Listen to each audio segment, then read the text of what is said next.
Welcome back, everybody. This is episode 2 of Saving Arcana. I am super excited, and I am your DM, John. I've got my players here. We've got Balrog, Steve, and Bruce. Balrog, could you start us off and do a little bit of an intro? What's up, adventurers? Nick here. I am voicing and playing Balrog. Which is this guy right here. Yeah. He doesn't have a headset, so we have to point for him. There we go. Thanks for pointing out my poverty level. Ousted. I play Balrog, level 9, and definitely excited to continue the VR thing. Ready to kick it off.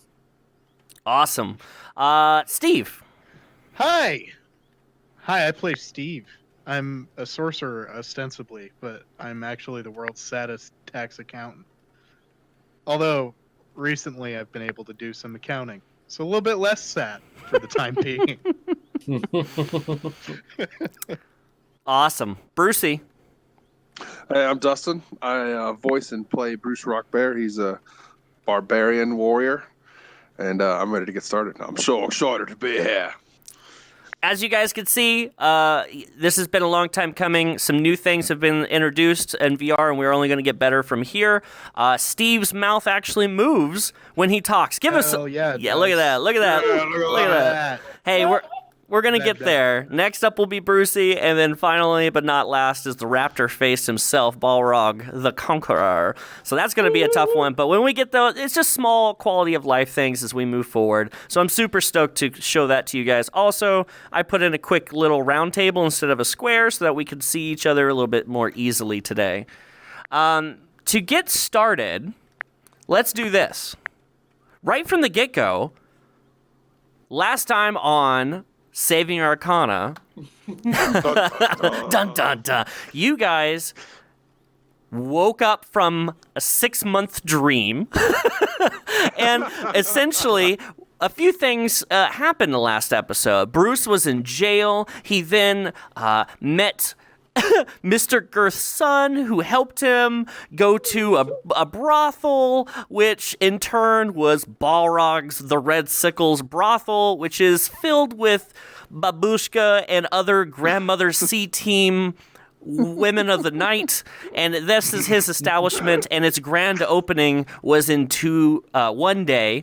They were getting ready, and so some craziness unfurled between that. Steve, the accountant of the entire political party there, actually had a secret... Murdered a man in cold blood? Murdered a man, that's correct. He took some packages from his secret stash that he had been skimming off the top, but the problem that they soon found themselves in was they didn't know why they were there doing these actions. The memory had been lost. A few things that had happened during the story, one of them being Girth using a contraption to be able to seemingly wipe a memory. Today's episode, we start in the same town. And we start in a similar space in which you guys remember as AK The Shack. That was my air quotes, by the way. The Shack. The Shack is a place that you guys have found yourselves kind of waking to a few different times. And today, the three of you somewhat come to in the shack, in the dark, one light above you, the pull string light bulb, and one of you pull the pull string, and it's just the three of you sitting very uncomfortably close near each other, as the shack is not very big. And that is how we are going to start today. The one premise is that the three of you actually don't remember what's happened. You have the floor.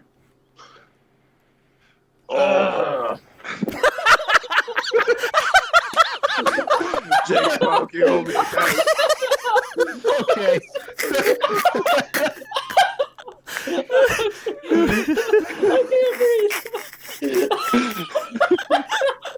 That was the most sitcom thing I've ever heard. Oh, it was so good. Okay, bring it in. Oh, gosh, it happened again. I must have drugged us by accident or something. I don't remember a damn thing. Bruce, this is one of your roofie tricks again. Sorry, guys. It happens. I get the L and the drugs mixed up, and somehow they end up together.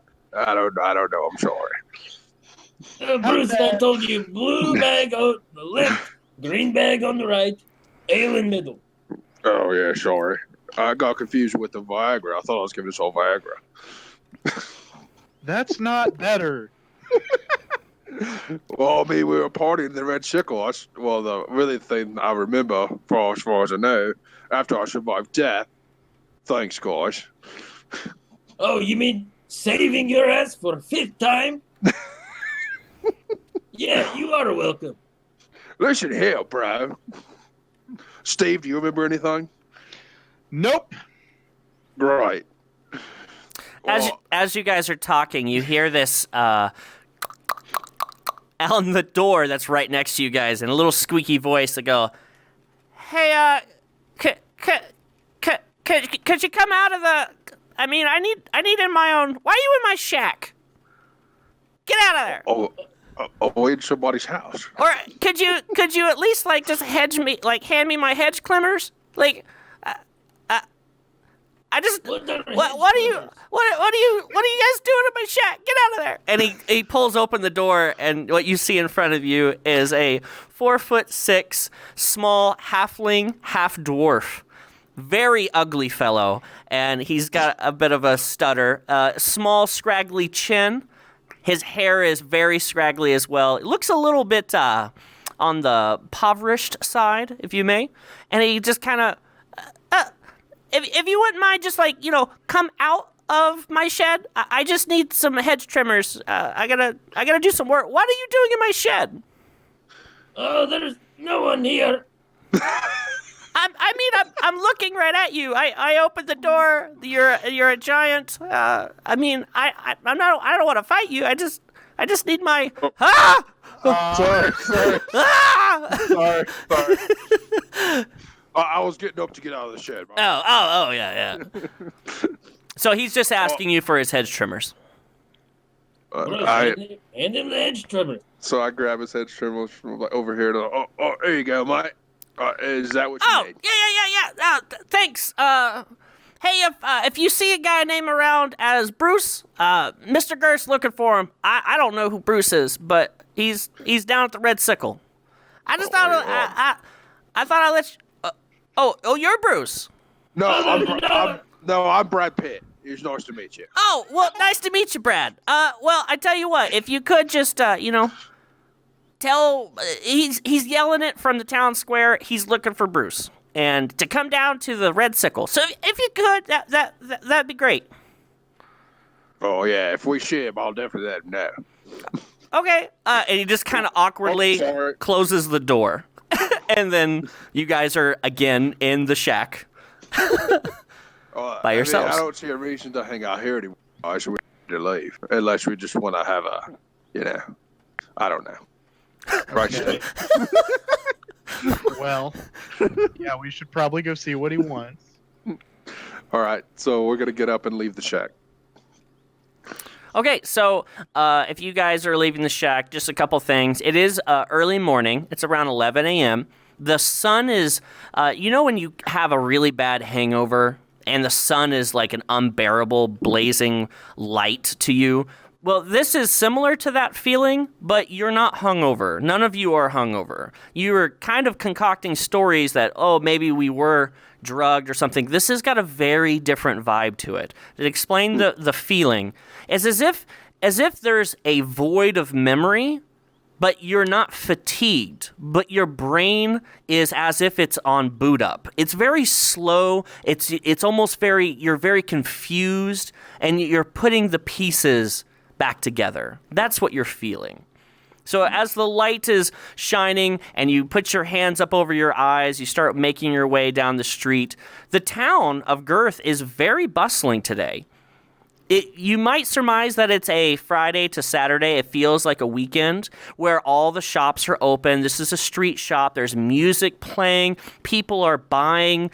This is on either side. When you go to the main street, left and right side, there are shops, stalls, people buying. They have food cooking. There's the smell of savory delights out in the air. There are wood planks. Almost reminds you of somewhat of a western town where they have the wood planks on the side, the walkways right in front of the buildings, the posts and the different buildings are just really packed together. You have general stores, eateries, businesses. This is the main strip all the way. If you follow this road straight down for about 300 feet, you're going to get to the main square, which is where the town hall and Mr. Girth and where Steve work is. Okay? Okay. So you guys get to the main strip. Is there anything? What are you guys doing? Along the way, Bruce was like, "Oh, I'm hungry, Steve. You want No. to?" No, Man, don't. I just want to eat. I feel like we haven't eaten in days. Do you guys feel hungry? Yeah, I could go for something. That guy's got turkey legs. I vote we go talk to that guy. All right. Yeah, we're gonna eat. So you guys make your way over to the first place of food that you could find, and he does. He's got turkey legs. He's got some specials. Now this is a small little shack with a big wok-like container with open fire, and he's shaking it, just simmering, and the smell is unbelievable. He's packing it tight into like a small container, and he looks over to you guys and goes, "Well, what can I get you?" Oh, we'll take 3 turkey legs, right? Steve, you hungry, mate? Yeah, I could eat. 3 turkey legs. That's only going to cost you about, let's see here. He takes a second and takes a breather when he realizes who's standing in front of him. Steve, you have a bit of a reputation. Mm-hmm. And he goes, "Well, you know what? This one's gonna be on the house." And he packs 3 containers and then puts a extra turkey leg on the side. And he goes, "No, it's on me." Just making eye contact with Steve. Oh, thanks, mate. That's mighty nice of you. And Very kind. he kind of puts up his hands a little sheepishly. "I don't want any trouble. Just you know." Steve, what did you do to this guy? Thank you. Nothing to him. Oh, okay. Yep. You guys So have I'm now. eating my turkey leg. Oh, yeah. You guys start destroying. Yeah. I haven't eaten in days, guys. Just starving to death. Ah! You've been eating in like 3 or 4 arcs, I think. Minimum. Thank God we don't track food. So yeah, you guys, you feeling quite replenished. This food is very hearty. It's got a nice Asian zing to it, a little bit of something that you might not actually find everywhere. Very exotic foods, as you had just picked the very first one, as there are many more in front of you, and as you keep walking down the street, the smells keep getting grander and grander and grander with the types of food. Guys, I think that Viagra's kicking in. Oh, it's just a delicious food smell. Right? He's horngry, everyone. Horngry. Bruce handle. Sorry. Well, I guess we should head for the square now, right? I feel better. Yeah. So, as one thing that you have noticed is that the crowds, it's not a full crowd. It's not shoulder to shoulder by any means as you walking your way down this street. But there are quite a few people. When the people in front of you notice that you 3 are walking together, I'm guessing you guys are walking. Are you walking in a file line? Are you walking shoulder to shoulder, casually? Shoulder to shoulder. 3 of us together. We're just talking as we go. Okay. As you guys are walking down, you have some gentlemen who tip their hat at Balrog. Like, out of respect, they just kind of, I can't do a tip the hat very well in VR, but that works. they kind of, they tip their hat to Balrog. Good morning. Morning. Different people are walking past, not really bumping into you, but they seem to know Balrog, And the people that you get close to, Steve, they part the seas when you get close to them. Nice. Bruce, they're literally running into you. They don't know you. So as you're making your way towards, a child does bump into you, Bruce. Just bright-eyed, full speed, runs right into you, right into your groin because of how tall he is. Just bumps into you, and he puts up his hand. Oh, I'm sorry, mister, I'm sorry. Just it's all right, mate. Just watch where you're going, all right? Perception check. If any of you are looking at the kid, I need you to give me a perception check. Alrighty. 19. Yeah, I'm watching this go down. It's kind of obvious. I mean, even though it's loud, it's very hard to miss it. Right. Oh, that's a poor perception, bro. Let me check my perception here real quick. Oh, if you missed this. Wow, I got a 9. Okay. I got a 7. Okay, 7, 9, and a 19, Balrog. I forgot to add my plus, so it'd be a soft 20. Wow. Okay. So even though the child hit Bruce is still looking at the food, and you brush the kid off, kind of like you notice that there's a kid. Oh, that's all right, little guy. You notice a kid, but you don't notice anything about the kid. Right. And the kid then runs to your right. Steve, you see that the child runs into him. You may or may not giggle as he pretty much decks his balls. Balrog, you do see this. 2 things. 1, the child is crying. 2, the child stole the pouch off of Bruce. Damn it. I went from poor to fucking broke. But I don't know that. Balrog, do what you want with that. We're moving down the street, and one of the first things that you notice as you're walking down the street is that the street kind of narrows a bit, where it was pretty wide. The street narrowing is just how the city is laid out. And if you were to look straight down from over the top view of the city, there are 3 roads. Triangle edges, okay? In the center of your town, and each of the roads coming off of each of the corners of the triangle, they spread out in a wide. And the reason they do that is so that more people can get to the initial shops. The initial shops, when you come into the road, are more of the machinery, metalworking, wood, where the raw resources, and the more refined things like jewelry, the actual crafters are closer to the town hall. So when you get into the town square is filled with all the shops that a normal person going shopping would need to go to. But if you need raw materials, or if you're a trapper or a woodsman or something of that nature, those are all along the edges.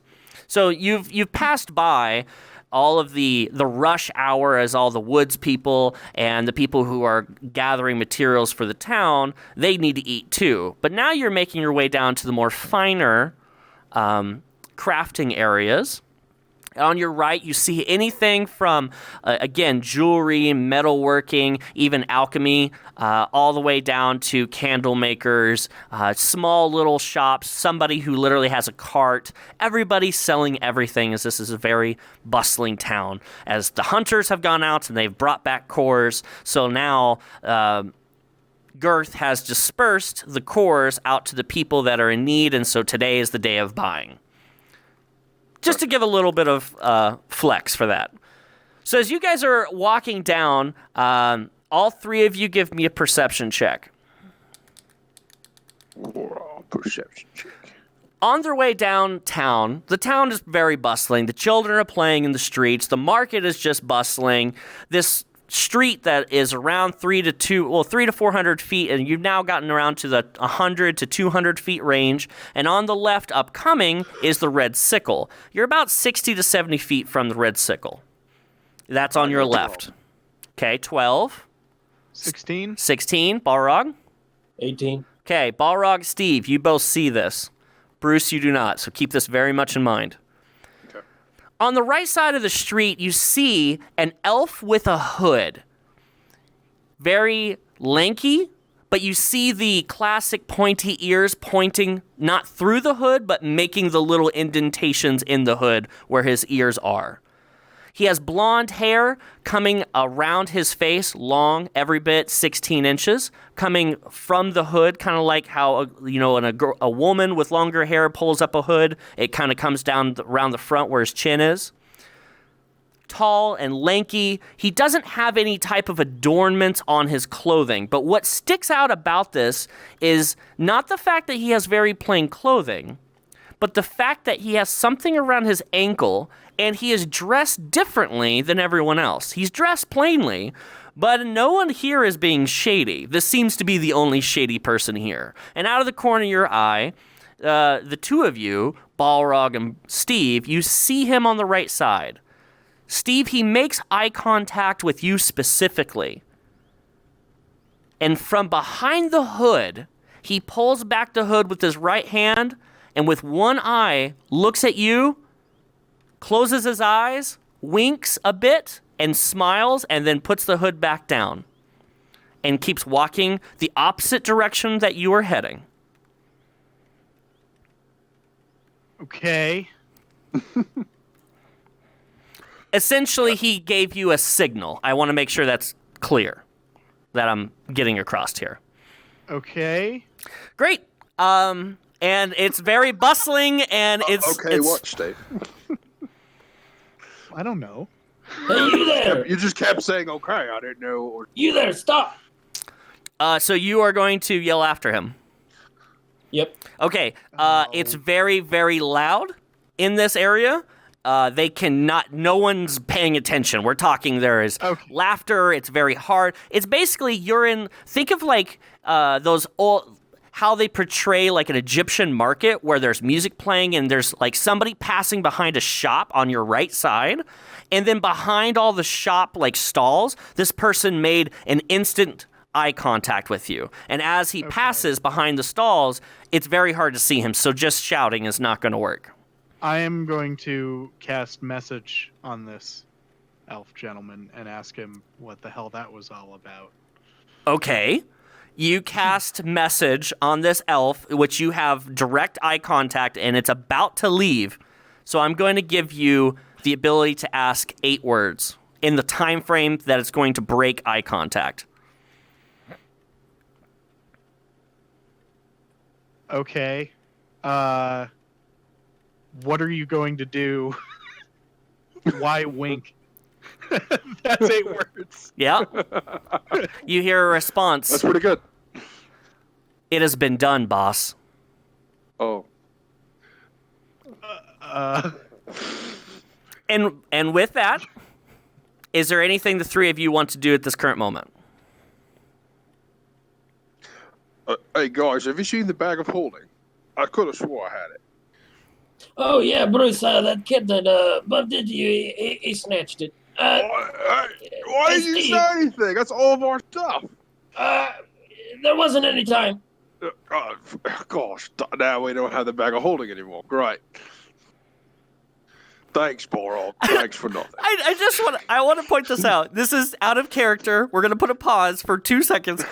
I wasn't going to make him steal the bag of holding. I was just going to make him steal food, but you just made it canon that he stole your bag of holding. That's the only bag I had. That's what I'm saying. I wasn't going to have you lose your... But now it's gone. Unless you... We have to find that little bastard, obviously, to get the bag of holding back. That's fantastic. We'll Okay. find some time end of our day.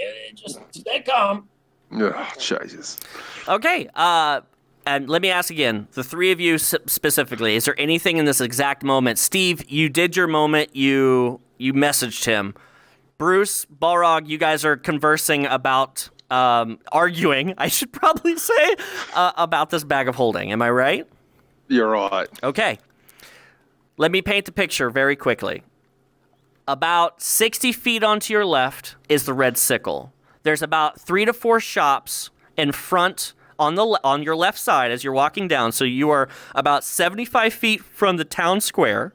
On your left side, 60-ish feet is the Red Sickle and other shops around it. And on the right side, other shops. There's about 40 feet in between the front door of the Red Sickle and the next front door. So you understand we're in a hallway of buildings, essentially. Right. Okay.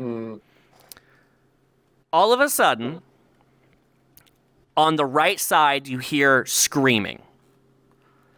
And this screaming is coming from one of the buildings. And you see a bright light shine from a building that is about 4 shops down. It's directly across from the Red Sickle. This bright light, the three of you immediately turn and see a bright light shatter the glass outside of this building. The light expels very brightly and then instantly is sucked back inside the building. And when the light is sucked back inside, it begins to crumple the walls as if there's an implosion. And then a bright light shoots straight up into the air about 30, 40 feet. And people are beginning to get really worried as this explosion blew out glass everywhere. And people are a little bit in panic mode all around you. This light shoots up in the air and then 30, 40 feet and then stops and then plummets right back down to where it began. And as it does this, an explosion of about 18 sticks of dynamite just levels the area right over there. I need the three of you to give, well, 2 things. One, you're going to give me a dexterity saving throw, the three of you. Danger close does apply, Bruce, so you did notice that something is off. Something is happening. So you're going to get advantage on your dexterity saving throw. Then on top of that, I need the three of you to give me a flat 20 roll. A flat d20. So go ahead and get those rolling, and I'm going to go with the rest. Dex save is a 22. Okay, you save. My deck saves 21. You save. Good. My deck saves nat 20, and Wow. then my other one is Okay. a 6. Okay. Other one's a 17. Okay. Mine's a nat 20. Okay. This is what happens in this moment. This light explosion levels not only the shop that is about 60 feet to your right, but it levels the 2 shops around it. The plywood, the wood throws out as if this explosion came from inside the building. Shattered glass, wood flies and impales different people. People are wounded. There are people that have been impaled against walls. There's death and destruction as this giant explosion that you've never seen before levels these 3 buildings and explodes outwards. The shrapnel that is flung from this direction is so explosive that the shops around you and the people are all hit with shrapnel. And there's a small crowd of about 3 people in front of you who all take the shrapnel that would have hit you, and they all immediately fall in front of you. Balrog and Steve, a giant I-beam comes flying almost at an arc and lands what would have landed right on top of you, and the 2 of you jump out of the way.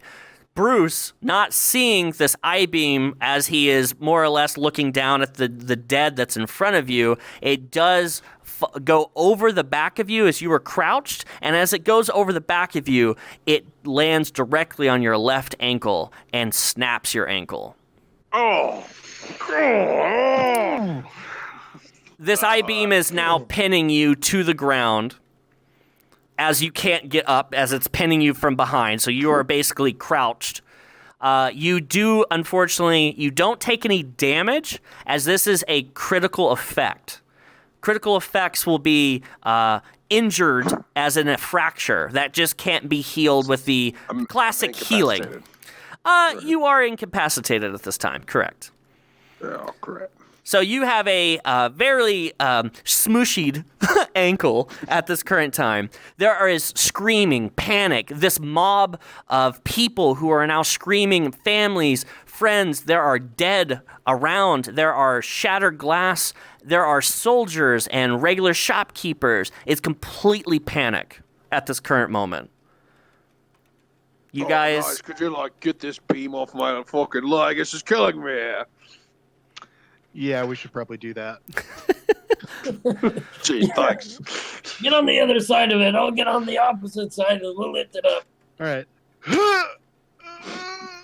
I'm gonna turn around and see if I can help push as well. Bruce, you cannot turn around and help as it is pinned in an awkward position. Balrog and Steve, I need strength checks from both of you if you're just lifting, and I need I'm looking for a total of a 32. Ooh, that's a nat 20. Nat 20 is good. Okay.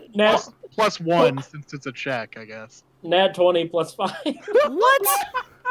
Okay. Oh, 2 nat 20s back to back. Wait a minute here. I can't look at the dice, so so the two of you reach down, and Steve, his forearms just kind of double in size instantly, and you think like, oh man, he's got a new magical spell, but no, it's just the Red Bull in his pants, and then he grabs. He grabs the top of the beam, and Balrog grabs the top of the other beam, and then you guys lift it as if you're throwing a twig, and just goes, whoop, and it flies through the air. And with ease, you lift it up to see this mangled, half-smooshed ankle. Oh, Steve, can you do something about this? It's really fucking hurts. I could remove the foot, I guess. No. Fix the foot. Don't take it off my body. I still need that foot. That's like my favorite foot, right? Yeah, I got nothing for you, my friend. Oh, God, it is useless magic process. Okay, a couple things. There are dead all around. Okay? Those guys. There are injured people. Bruce, you are injured. You cannot walk by yourself. It is that broken. Steve, Balrog, I need everyone to tell me their intention right now. What would you like to do in this moment of pure panic that is spread across? I noticed that his ankle has been damaged, and my intention would be to use lay on hands in an attempt to heal. Okay, so with an incapacitation, how I'm going to play this is that there's a certain amount of healing that's going to have to happen in order for him to heal this heavy of a wound. It's a high number. So just so you know how I'm going to run with this mechanic if something this heavy happens. Just a simple healing word may or may not do it. There's a certain amount of healing that has to, a number-wise, has to happen for it to heal. Okay. So telling me how much you're willing to spend and what your healing amounts, that's how we'll work towards getting him healed. Okay. Mind you, there are dead people around you as well, and the people who took shrapnel for you in front of you. Okay. So I have 45 HP that I can disperse per long rest. So I'd like to try to use 20 of that on him. Okay. You walk over to the blubbering Bruce, who is screaming. There it is. It's really hot. And you most of the time underneath the horse bed. You actually put your hands on him, and you begin to expel 20. Oh, perfect plate. Whoa, where's that plate come from? Did you pull that from your crotch? You grabbed it. There you go. Okay. You lay your hands on his smushed ankle, which is to the right completely, and the ankle is basically about a half-inch thick. You begin to expel 20 of these healing points. It's kind of like reflating a small bag as the bottom of the ankle begins to kind of grow back a little bit. Instead of about an inch, now it's about an inch and a half. And one of his toes kind of goes back into place. But the other four are still very mangled. Oh, thanks, Balrog. It still really hurts. You sure got.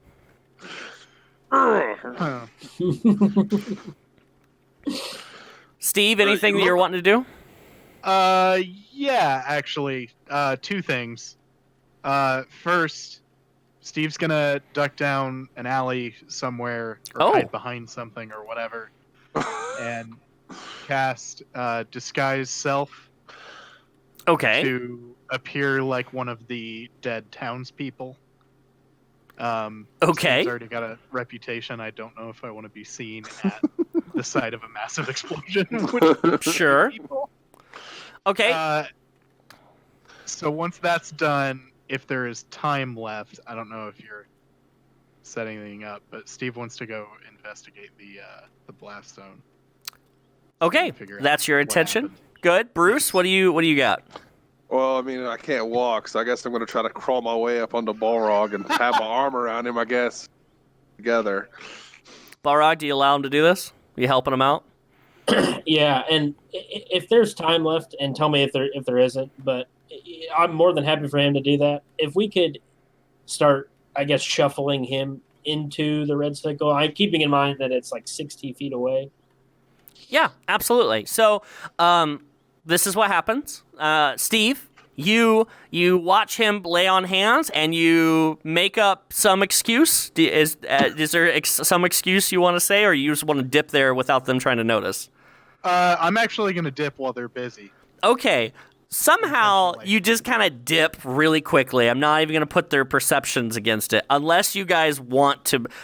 this is the reason. Balrog, it takes focus to put on the ankle. Bruce, you're writhing in pain, so that's why I'm not going to have you roll a perception on that. That's fine. That's fine. Steve, you kind of step over some dead people. One person reaches out and says, "Help me!" And you just kind of kick off his hand, and you make your way into this alley behind a perfectly sized Yoo-hoo box, and you cast Disguise Self, which you need to explain to me what you look like now that you've cast. Like, do you want to be wounded? Are you a dude? Are you? Yeah, some blood on my shirt, maybe a small wound on the shoulder that I'm kind of clutching. Okay. Yeah, you look nothing like you. Like, hair, face, this really disguises you well, except your friends see through it because you have a fake mustache on top of the Steve beard. And Hang on. I'm kidding. No, you look exactly like one of the people who has already died, and it's just a wound. You've taken their features, their face features and things of that nature, but you just look like you've been wounded in your arm, like you've asked. That's perfectly fine. You make your way back out of the alley, and you see a scene of destruction and mayhem, and these people have been hurt tremendously. You see, when you come back out, Bruce and Balrog are limping their way to the Red Sickle, which you're closest to. They're heading towards you, essentially. Do you want to meet up with them, or do you want to go to the site? I want to scope out the explosion. Okay, you all of a sudden acquire a limp, and you kind of limp your way as if you have a sprained ankle holding a shoulder, and you're the only person walking towards the explosion. As there are soldiers around who are helping the hurt, the dead, the wounded, the things of that. There's the EMTs are there. They're all doing their job, and you're the only person walking towards the explosion. Just so you're aware. That's fine. Bruce and Balrog, you are working your way down the left plank sidewalk down to the Red Sickle. The one thing that if you both could give me, all three of you actually, give me perception roll. Sure thing, boss. Give me perception rolls, and Steve, I'll need you to give me an investigation roll next. 10 perception. That's my perception. That's Okay. 8. Balrog's got a 10. Bruce has got an 8. You're lucky because 8 is the DC for the perception. My perception was 3. Oh my god. Okay, perfect. This is okay. Investigation was 17, though. Okay, good. Oh no, I lied. Soft 20. Soft 20. So Bruce, Balrog, and Steve, the three of you, the perception, the three of you are walking in different directions. And Balrog and Bruce, when you're walking down this left sidewalk towards the Red Sickle, because the explosion happened on your right, there are 2x4s from 6 inches to 2 feet long, impaled into the walls to your left. And you kind of have to duck under them. And on your right, you see different things like helmets and swords and daggers and pieces of armor and raw armor. And you also see like silly hats. And these hats and swords are all scattered around. Steve, you missed the perception, but you actually trip over a breastplate and land face first. And when you catch yourself back up, you somehow now have a silly hat that looks like a 3-feathered bird on your head. It's very purpley and frilly, but you fell into the hat, and now you have a silly hat on your head. So Nice. you guys are walking down to the Red Sickle, so I'm going to play that you've made it to the Red Sickle, okay? You're at the front doors of the Red Sickle. Steve, in that amount of time, you've walked over to the explosion area, and Yes. to explain the explosion area is as if in the middle of a shop, that there's a small crater. It is black, almost like glass, blackened glass, like an obsidian in the very base, the very bottom, in a circular motion. I'm going to use my hands for this. So in the very base, it's black. And then around that base, going out from that, it's a charred metal. And then outside of that, this is still in the crater in the middle of the floor of the shop. On the outer edge, it's pure white. It's got this nice glass white sheen, and there's these beautiful streaks of this metallic, fiery substance coming from the center. So there's these accent lights that as if something exploded from the center out. And at the very center, very, very center, there's a small, with an investigation of a soft 20, you see something glimmering in the very center of the explosion. Steve, you can have the floor first if you want. Any indication as to what small thing might be? Give me you can either give me a history check or an Arcana check. Okay, well, it's going to be Arcana, Okay. because that's definitely, I'm proficient in that. All right. Oh, 14? 14 do it?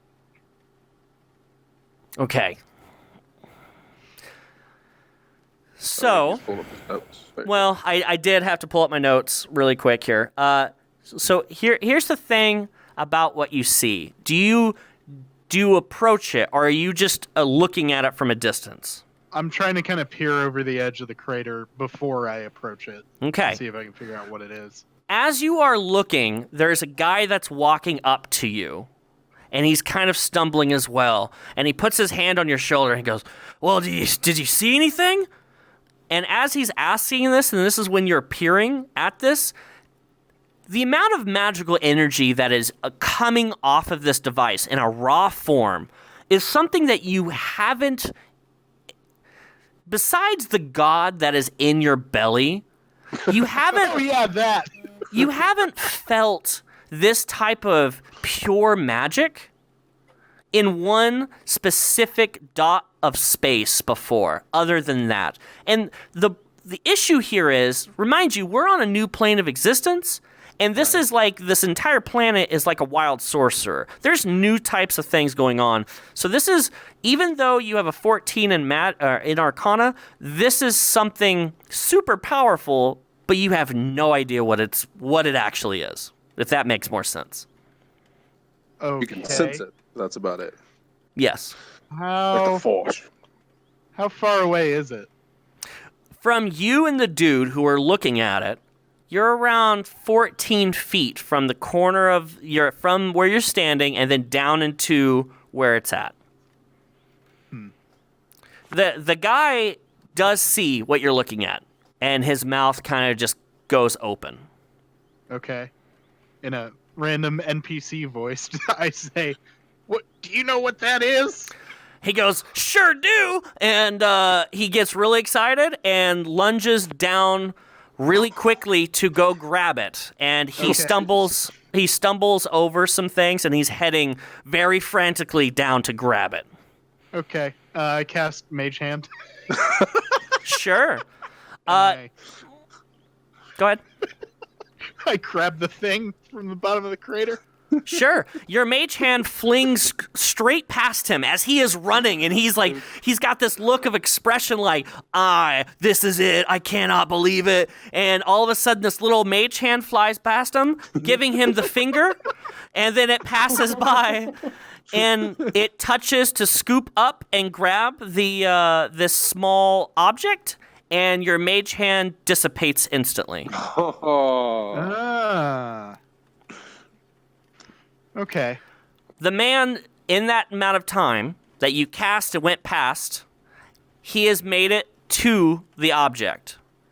He then grabs the object, and as soon as he touches the object, from his finger down to his toes, a shining bright light shines through his veins, and all of a sudden he gets sucked into the object, just with a whisk, and he is gone. Don't touch that. Interesting. No sound. No, there was zero noise when this happened. From his feet, which went first, it was like an essence of him being pulled into a vortex, and it happened instantly. Huh. Okay, so now you're doing that. Balrog and Brucey, you're at the front door of the Red Sickle. Bruce, you are in tremendous pain. Tremendous pain. Balrog? Just anything you do. Sorry. Balrog, anything you want to do? Yeah, so we're going to burst through the door, and I'll say, Babushka, is petrol around? Babushka, you hear the shuffling of small feet from the second floor. Babushka comes out into the railing, and I can't remember what Babushka sounded like. I'll be honest, I cannot. Yeah, I'm just gonna make a voice. I'm sorry, boys. I'm so sorry. I totally forgot. No, I haven't seen the robot. No. Too bad. Some towels and bandages. Grab a bottle of vodka. We'll lay him on table. So she goes and grabs a bottle of vodka, some bandages, and some herbs, and starts doing some very grandmother-y sort of like homebrew concoction, and like stirring some things and crushing. And she does bring the vodka over and hands it to you, Bruce. He just Bruce, warn you. I'm buffoon. Bruce. Bruce drank all the vodka that you handed for the disinfecting. Babushka will need another bottle. Hand it to me this time, not him. Babushka shuffles her way to go grab another bottle, but she does hand you a weird cream that looks like basically if you had dirt and like some grubs. It's got this weird smell to it and a dark tint, and she looks at you, Balrog, and goes, just spit in it and then apply directly. Don't put that on my leg. Shut up, Bruce. Spit on. Apply directly to the ankle. Spit on. Apply directly to the ankle. When you do you hock a loogie onto the substance? Yeah, I'm going to say yes, but here's why. He wasn't thinking, and he drank an entire bottle without paying, mind you, of my vodka. So because of that, that's why he gets a small loogie. Okay, well, it's not like we're on the same team or anything. I mean, Jesus. Okay, just let me play this out really fast. So as you hock a loogie and then spit it onto the substance, Babushka immediately takes it back from you and goes, hey, that's not what I said. I said, spit on it, apply. And so she begins to take out her dentures and begins spitting on Bruce.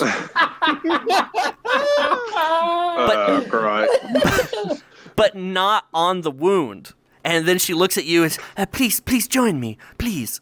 And she, why are you spitting on me? Fix my freaking leg. Bruce should have to roll a con save here to see if this is one of his. It's not done, my friends. It's not done. Balrog, do you begin spitting on Bruce?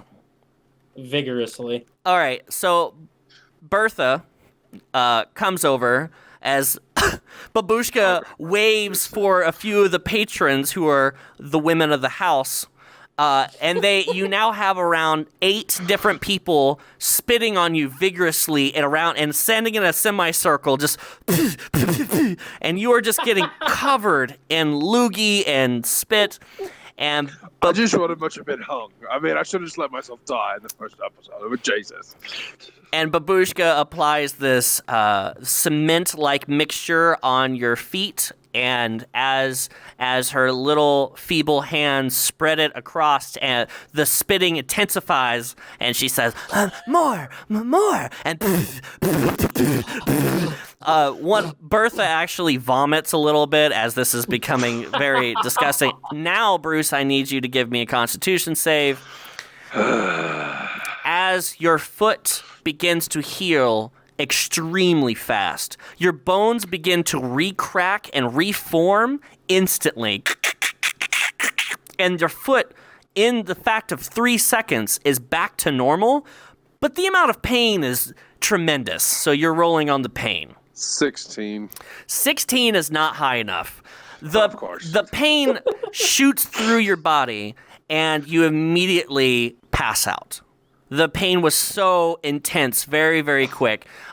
Bruce is going to be taking around a 15-minute nap, just in game time, just so you know. Alrighty. Now, they're not going to clean you up. So you are just covered as the spit is healing you. That's just a funny thought. So you are now asleep from the pain. Balrog, you hear a little time has passed at this point. About 5 minutes since Steve's friend lost himself in the object. So Steve, back to you.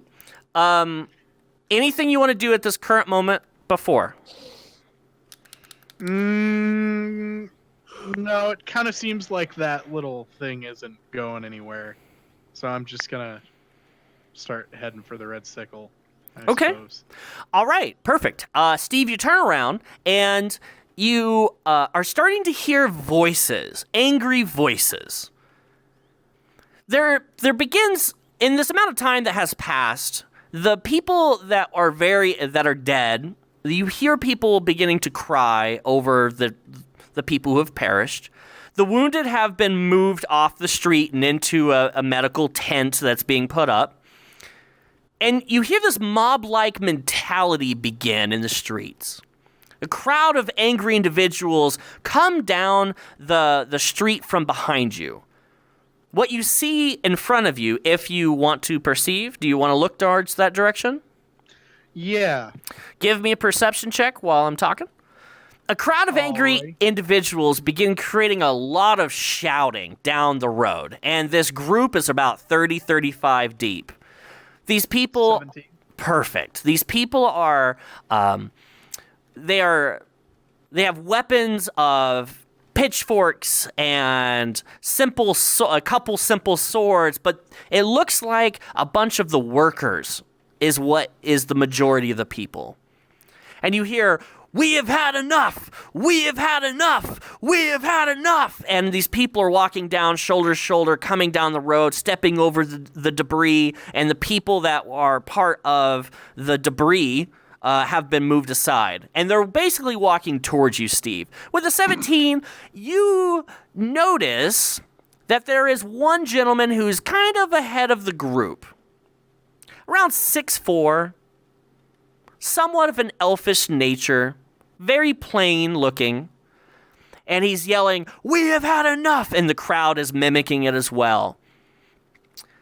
And the group comes a bit closer to you. Now they're about 25 feet away, and the crowd kind of surrounds the guy as he puts a little box below him and stands above everyone else and says, "This is the third bombing this year! We've had enough! Girth is doing nothing to save us! He's the problem! He's not taking this seriously! He's not taking us seriously! We are the workers! He's sitting up in his castle, and he's not doing anything!" And the whole crowd, "Yeah!" Balrog, you can hear that there is an angry crowd shouting outside. Okay. Bruce, the crowd is beginning to wake you. You're starting to come from your slumber, from all the loud noise. Oh, my fucking leg's better. What am I covered in? Guys, what did you do to me? Oh, we spit on you vigorously. This this is worse than under the bed. Oh, you have somewhere I can wash this off, please. Babushka has a small bucket next to you and a wash rag. Please tell me that's just water. Clean yourself up. It's the excess spit. Clean yourself. Oh, God. Do I have to? You got like a bottle of whiskey. I don't know if I just pour that all over myself. It might be better. I'm not going to waste my whiskey on your pathetic body. Clean yourself up. You do know that there are horse troughs out front. So I just walk out front and just grab a horse trough and start just rubbing myself in horse spit and water or whatever. Balrog, do you follow? Yeah, I want to watch it. Okay, great. Steve, you were walking towards the red sickle. Bruce barrels out of the red sickle, foot actually cleaned or working, and he jumps into this water trough covered in spit and starts washing himself. Balrog, you come to the door, notice that Steve is walking towards you, confused as Bruce is covered in spit. I can only imagine you have a smile on your face. Notices that a wounded peasant is walking towards him. Right. Yeah. I'm so sorry. Yeah, let me retcon that. I do apologize. I forgot that you have disguise self on. Bruce, you come out. You don't even notice that this peasant is walking towards. He's kind of limping. You don't recognize him. You go straight into the trough. Balrog, you notice that there's a lot of noise happening to your right as you get to the door frame, and Bruce is taking a vigorous bath in front of you. Okay. Oh, I must be covered in jizz. You hear a voice that is not the person who was talking. It's very gruff sounding. A bloodied arm kind of raises above the group in the crowd near the gentleman who is standing on the box and says, "If we stand together, he has to listen." And then everybody starts saying that as well. Who will stand with me? And the guy on the box raises a hand and says, "We will stand." And so everybody is very invigorated at this point. What do you guys do as they're talking and this crowd, who's now about 45 deep, is angry? Sorry. I am going to fall in with the mob. You're going to fall in with the mob. Great. Balrog, what do you do? I've had enough enjoyment of watching him clean himself of all of this, so I will approach the elf-like figure that's standing on the box. All right, there are people all around him. There's at least 5 people from the outer edge of the crowd to him. Are you going to try to push through? Yes. Okay. All right, so Steve, you fall in with the crowd. You're along the edge. Balrog, you are now out the edge as well. Bruce, are you still taking a bath? Yeah, my bath is done. I'm going to get up and probably follow Balrog, but I'm going to stay on the edge of the crowd. I'm not going to walk in the middle. Okay, so you're going to fall time-wise. You're going to fall a little bit behind them, so they're going to get to the edge of the crowd, and you're just kind of like sitting up in the bath, like, where'd you guys go? Oh, there's Balrog, and so you start heading that way. As you guys are there,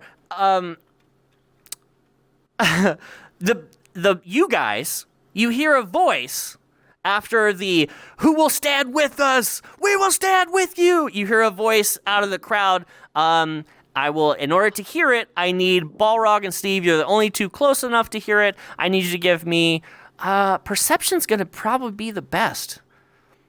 Perception. Alrighty. Perception rolls. I'm looking. I'm not going to tell you. You bunch of cheetahs. You cheetahs. I swear to God, you're not going to believe me. That is a nat 20 again. Jesus. All right, Balrog. One die. It was 16, so you guys you're good. You both hear this voice. "Hey, man, put me up on your shoulders." Sheldon, where are you, you little brat? You hear the voice. You hear it. You hear that phrase, and then all of a sudden, Sheldon goes up on the shoulder of a man. So now you see Sheldon basically standing on the shoulders of a man, because Sheldon's a little halfling. He's not very tall. And he goes, "We will stand with you, big or small. Girth has to pay. Down with the anarchy. Fuck this shit up." And just trying to rile people. down Whiskers! Down Whiskers! And everyone's now like, yeah, this little dude's got it! And they're all just like, down Whiskers! And everyone's really yelling. So now the mob begins picking up the swords and putting on this armor and the silly hats and like arming themselves from all the stuff from the shrapnel from the buildings that exploded. And so people are picking up 2x4s and some people have pitchforks and they have a little everything and they create a mob-like mentality, which now are pushing forward. So the guy hops down off of the pedestal that he was up on and the crowd is like arming themselves and moving forward. So that guy is up front. Balrog, you were on the edge. Steve, are you falling in with the group? Yep. Okay. You've picked up a 2x4, Steve. Balrog, are you falling in with the group? What are you doing? I'm trying to make my way through it so I can get to the front to kind of stop everything. Okay. This mob is not stopping. You are on the edge. They kind of scattered a bit, and now they're moving forward. So you're technically kind of in the middle of it. Are you trying to? Was your intention to try to get in front of them and talk? Yeah. It's very hard to do that on how the situation's set. If you want to start yelling towards the guy that was kind of in charge, you could do that. But as far as getting in front of them, it was kind of a precarious situation to be in. You're not really in front of the group anymore. Okay. Yeah, so I'll retcon that. So my intention would just be to stick towards the back, and while we're all kind of moving forward slowly, I'll take that time to try to get Oscar into the scenario. Okay. Yeah, absolutely. With ease, you begin to do your enchantment. Oscar comes into fruition, and who is super happy to see you and keeps nudging your pack with his beak.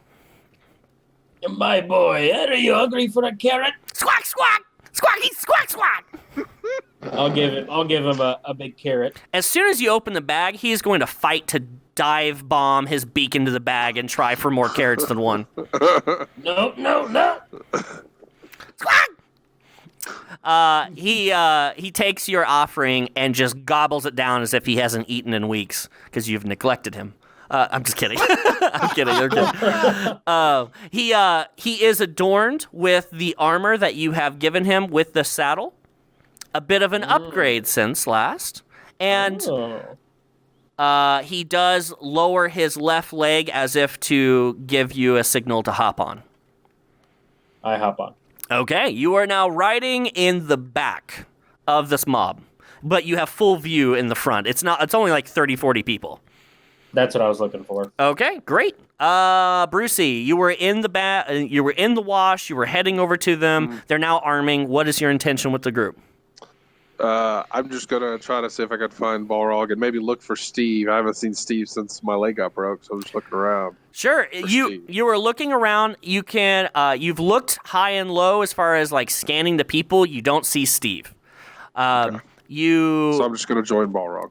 Okay, you join him in the back ranks. You have your what gear do you have? So I still have my axe because it wasn't in the bag of holding, but everything else I had was probably gone now. Well, that's what I'm saying. At the beginning of this, you didn't have your guys' gear. Oh, we didn't have our weapons? So technically, you're going to need to pick up like a 2x4, possibly one of the swords laying around. Give me an investigation check, and I'll tell you what you find. Okay. Balrog, you were going to need to do the same unless you want to say you picked up your weapon from the Red Sickle. Should that be implied? I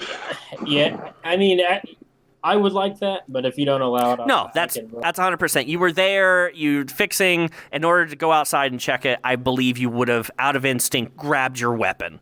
So you have your main weapon with you. You do not have your shield. That's okay. Okay, you just have that. So I roll a 13. 13. You get, my friend, a long stick, and at the end of the stick, it's got a little ball. Boy. And at the end of the ball, there's a string. And at the end of the string, there's a feather. You have a cat toy. Well, I don't know about you guys. All right, mate. What a ride. You like cliffhangers? You masochist. Well, anyway, while you're here, why don't you help me out, little Brucey? The best way to help us grow is to tell your friends. We don't do any kind of marketing, right? So telling your mates the best way to spread the words of me, Bruce Rothbear. I'm down here at the pub hanging out with my mates and the dwarven strippers. But what I need you to do is go check us out on social media. We're sharing Arcana on everything. On the Instagram, on the Twitter. There you can find us when we go live on Twitch. What are you waiting for? Go listen to the next episode.